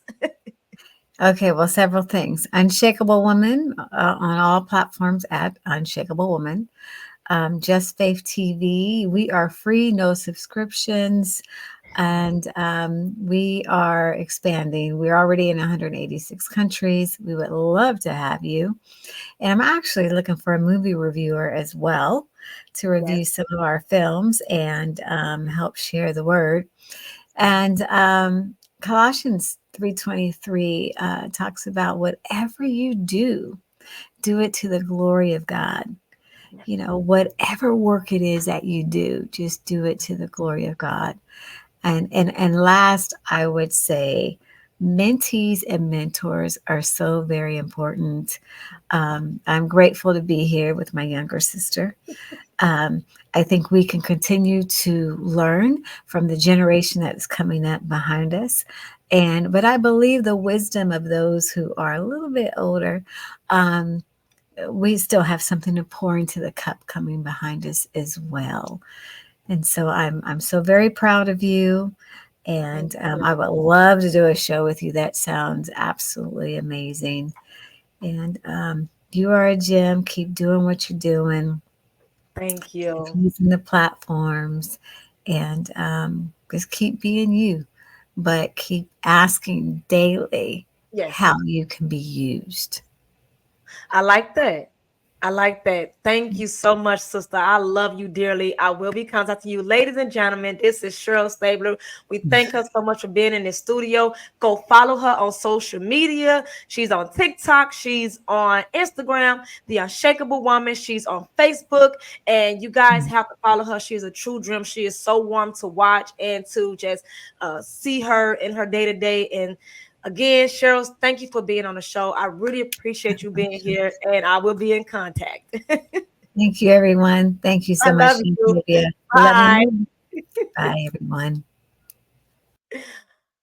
All right. Wow. So we are so appreciative to have Cheryl in our virtual studio. I truly want you all to absolutely follow her on social media because she is a profound woman. She's such an amazing woman with a great spirit. And when we talk about bridging that generational gap and we speak about um listening, she is someone who I do trust as far as listening to her, what she has to say, her leadership, because I have a strong gift for discernment, and I'm a person who I don't listen to a lot of people because I listen to God, and I don't allow a lot of people to kind of steer me in a different direction. But Cheryl is absolutely amazing, and she's one of those people who I truly do appreciate and cherish. And so, anyone who is listening to this podcast and you're on your spiritual journey, listening is the key. It is important.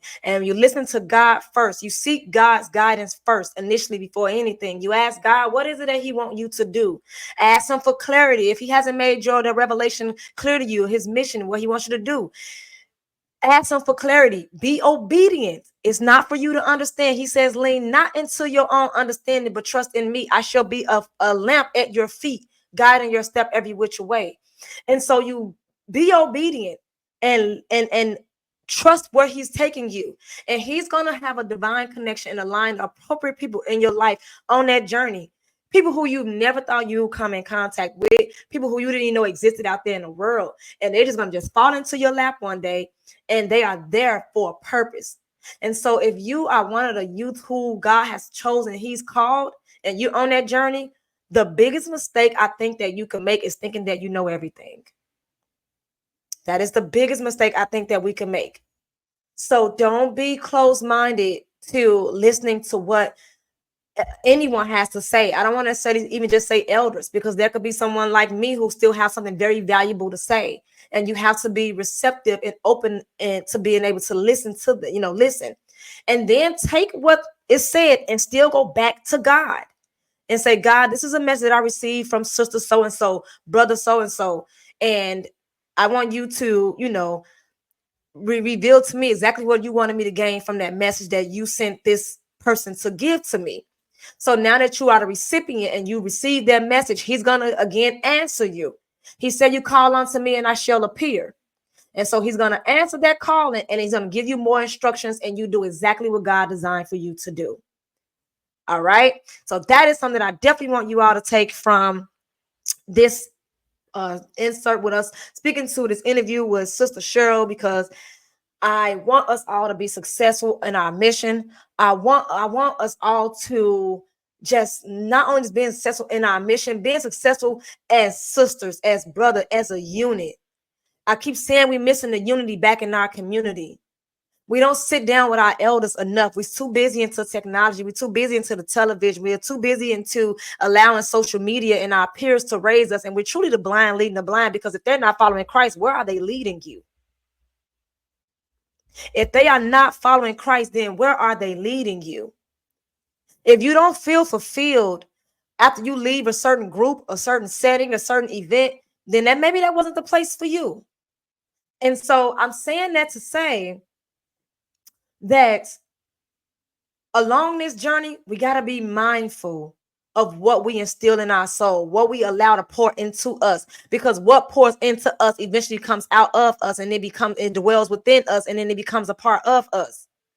And so we only going to serve two masters here. You're either going to serve the devil or you're going to serve God, but you can't serve both. You can't allow the devil to use you. And so if you're going through your dark days, if you have stumbling blocks, if you have peers, significant others, a loved one, a job, whatever is in your way from you tapping into who you truly are, I need you to remove it and understand that it may feel like a loss at first, but I promise you there is a good and goodbye. There is a good and goodbye. And God is going to carry you to somewhere so substantial that you didn't even know you can hold.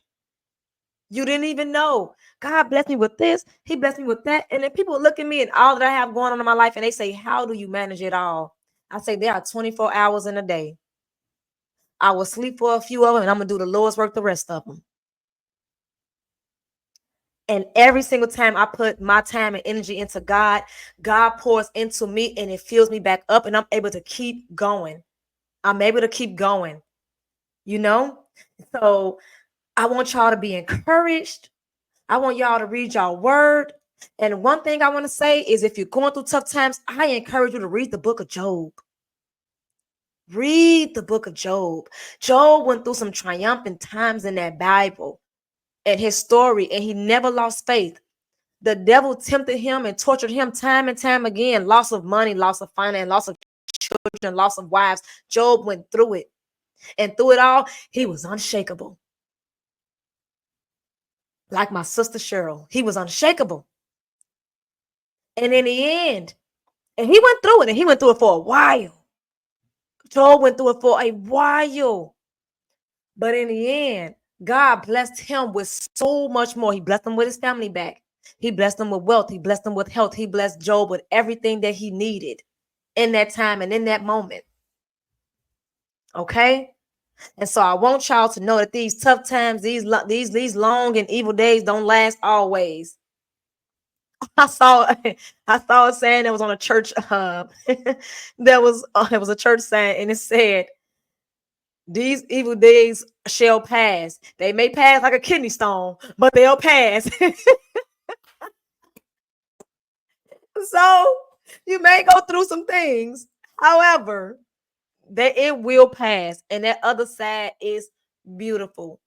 It is beautiful. Okay. So what we're going to get into next, I'm going to play a musical selection here. But right before I do that, I want to let you all know what's coming up next. And I want to speak about the pineal gland and cleansing the pineal gland. Because like I always say, the pineal gland is our third eye, it's our window, it's our spiritual conscience, okay? And then you want to talk about being close with God and drawing God into you. It first starts with our diet. We got to cleanse the physical in order for us to get to the spiritual. And so when we come back on the Higher Levels with Shay, we're going to be discussing how to cleanse your pineal gland. And what does that look like, okay? So let's get into it. What I'm going to play for you now is a song by Dorinda Clark, and it is called Great and Mighty. That song is Great and Mighty by Dorinda Clark. God bless y'all, and I will see y'all here shortly. All right.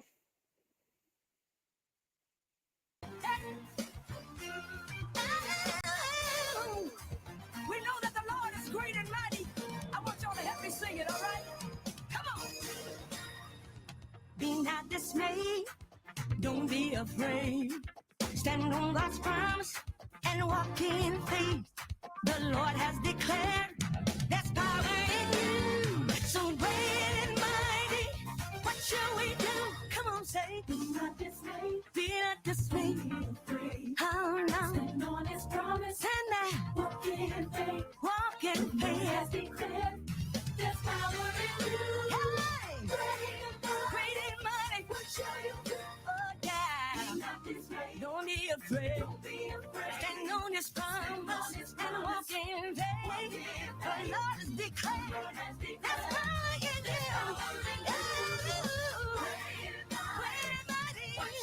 Come on, listen.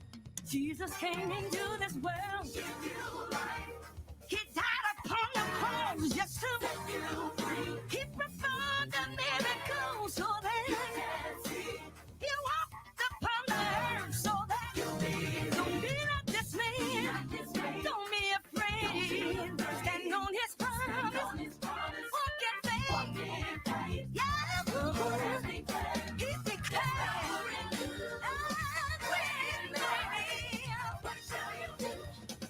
Jesus came into this world. He died upon the cross just to be free. Yeah, he conquered death and hell. You got the victory. Yeah, he gave his life on Calvary. Don't set me free.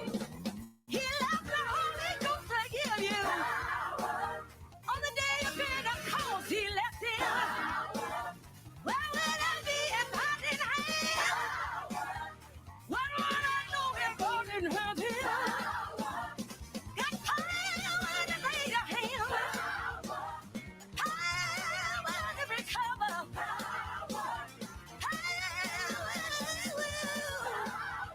Oh, I'm so glad I got the wanna tell you he. Come on, y'all, put your hands together. If you really know that God is great, and you know he's so mighty, you know the Bible says that the people know their God, yeah, and they're gonna do great and mighty works. You're gonna lay hands on the sick, and you know they're gonna recover. What shall you do? He left the Holy Ghost to give you. He died on the cross for you, so you have. On the day of Pentecost, you got the. Where would I be if I didn't have him? He left the Holy Ghost to give you. And now I'm free now. Where would I be if I didn't have him? I would be lonely too. I got it. Anybody out there really got it? Hey, yeah. Hey, I got it. Tell me what is this that I have? It'll make you love your enemies. What is this? What is this I have?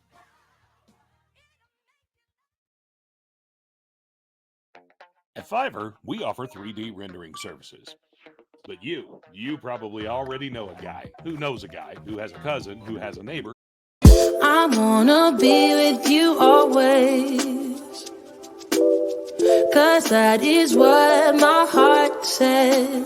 That's what my heart says. I wanna be with you always, always, yeah. You are my world in every place. Oh,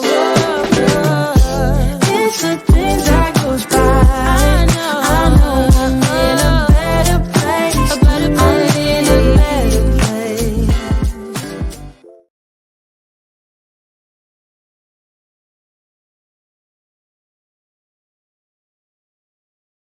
All right. Sorry about that. Didn't know my microphone was still muted, but welcome back to the High Level Shay Show. So we got about 10 minutes left. So in these last 10 minutes, I want to talk about the pineal gland and cleansing the pineal gland and exactly what does that look like, okay? So what is the pineal gland? Let's start right there first. Well, it is a tiny gland that serves our body's light meter. So it's about maybe like a grain of rice size, but it does vary depending on what animal, what human. However, what it essentially does is it plays a huge role in controlling our sleep patterns. It controls the way we make our decisions and how we perceive reality. It is the window, like I said, the third eye to our spirituality. It helps us to grow closer to God and to grow, and to grow closer in our faith. And so it gives us like that divine connection between earth and the spiritual realm. And that has been scientifically proven. You guys can look that up yourselves. Okay. And so it is like our light reflector. It signals light. It let us know when it's light. It lets us know when it's dark. And in turn, what that would do is it release a slew of hormones like melatonin in your body, right? And so the pineal gland transmits that information about the length of the daylight and the concepts, and it kind of concept our circadian rhythm. So that is what the pineal gland does, and that is its job. And it is right there in the middle of your brain. So this is a part of your body that is within your brain. Now, the reason why I want to talk about the pineal gland is because a lot of our pineal gland is calcified. What do I mean by calcification on the pineal gland? Well, the pineal gland develops like calcium spots known as calcification on your brain, and that essentially kind of blocks the connections between our thought processes, the signals neurologically, and our neuroreceptors when it comes to us reaching that spiritual realm. So the calcification blocks it, it hardens it. You know what I mean? So when you think about calcification, think about like a kidney stone, because calcium buildup and crystal buildup doesn't necessarily just only happen in the pineal gland. It can happen in the breast. It can happen in the joints known as arthritis. It can happen in the kidneys known as kidney stone. And then it happens in our brain and especially on our pineal gland. And it makes you feel, how do I put this? It makes you feel sluggish. It makes you feel like you are not necessarily really truly living the reality that God has for us to live. Like you in a trance almost. And you don't realize you feel that way until after you cleanse your pineal gland, after you actually able to see the world for what it is and actually look beyond everything that is transpiring or what you were taught to believe. All right. So some things that can calcify your brain are things like the wrong foods, certain injections could calcify the brain, and those medicines can calcify the brain. Eating wrong foods, and by wrong foods, I'm meaning like processed foods, the red meats, foods that are grown in the lab, foods that our body cannot organically digest.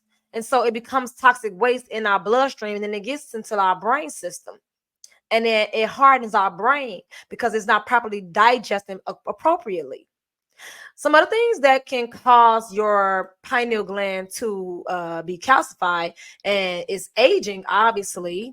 And a lot of people who has calcification on their pineal gland suffer things like dementia, Alzheimer's. Metabolic activity can cause some calcification on your brain. All right. So does like chronic conditions. And when I say chronic conditions, again, like schizophrenia. But again, that's something that I feel like it's one of those, did the chicken come for the egg or the egg coming for the chicken? It's like, do I have dementia, Alzheimer's because my brain is because my pineal gland is calcified, or did the dementia and Alzheimer's cause of calcification?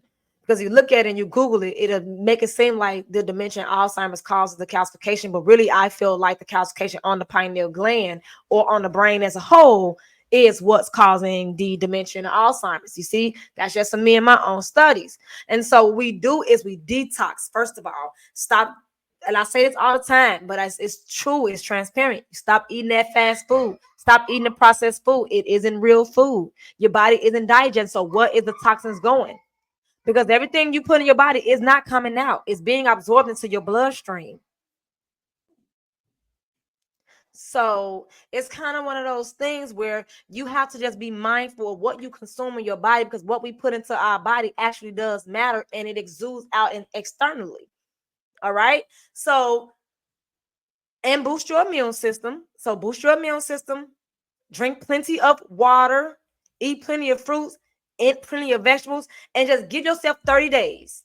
If you don't believe me, I challenge you to give yourself 30 days of no processed foods, no substances, no sodas, no pops, no ice cream, cake. Don't do any of that. No restaurant food. No meat, none at all. You can follow my page on TikTok, because what I'm going to do with my TikTok is Higher Levels with Shay, and I'm going to actually show clips of different food options that you can eat during that time, and you can go look at my past videos that I post on there. And I'm going to show you how you can eat reishi mushrooms and turkey tail mushrooms and lion mane's mushrooms, and you can eat seitan meat, and you can eat, and it's all like tofu and foods that you can make. Or jackfruit, even jackfruit. Jackfruit is amazing for absorbing the flavor, and it's a great substitute for beef. You see what I'm saying? Lion's mane mushrooms is a great substitute for chicken. And so we have a slew of things. Palm hearts. You can make you some catfish or fish sandwiches with palm hearts. So there are fruits and vegetables that God provides us with here on earth that serves as our meat. And the Bible says that let these fruits be your meat. All right. So follow my TikTok and I will get into that and I'll show you.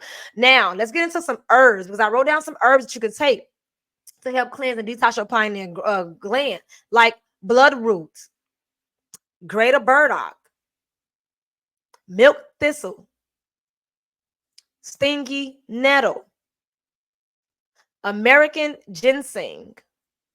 And again, we're talking about the mycelium kingdom, the reishi mushrooms, turkey tail mushrooms, lion mane's mushrooms.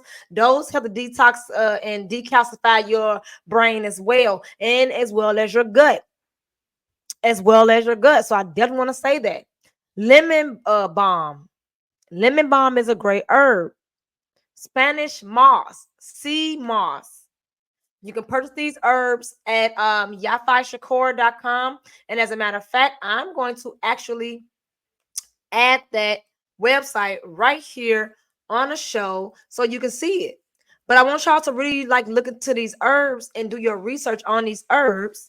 And so when you are looking at the herbs and you are researching herbs and you are educating yourself on herbs, look at all the medicinal benefits that it can do for your life.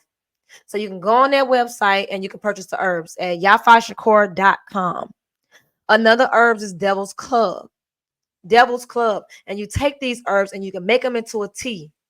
You can make them into a soup. There's teas also, tea bags on the website as well, that you can detox your brain and cleanse your gut out and open up that third eye.